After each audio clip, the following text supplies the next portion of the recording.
আপনার জীবনে কিছু মানুষ আপনার বিশ্বাসকে এমন ভাবে দুমড়ে মুচড়ে ভেঙে দিবে যে ওয়াল্লাহি আল্লাহ কসম করে বলতে পারি এই কথাটা যে এরপরে জীবনে কাউকে বিশ্বাস করার একটা মনোমানসিকতাই হারায় যাবে। মনে হবে যে যতদিন বেঁচে আছি जब तक मैं जिंदा हूं किसी को मैं यकीन नहीं कर सकता अपनी जिंदगी में।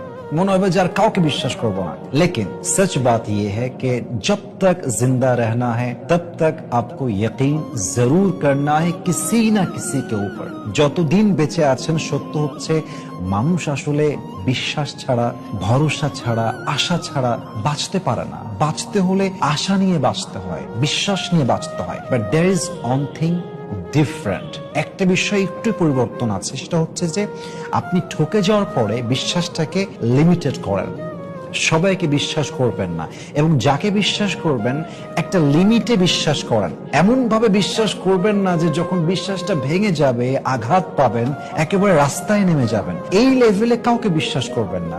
লিমিটেড বিশ্বাস, লিমিটেড মানুষকে বিশ্বাস, এই দুইটা পয়েন্ট রেখে বিশ্বাস করবেন, দেখবেন যে আপনার লাইফটা আগের চাইতে অনেক অনেক বেশি স্মুথ হবে ইনশাআল্লাহ তাআলা।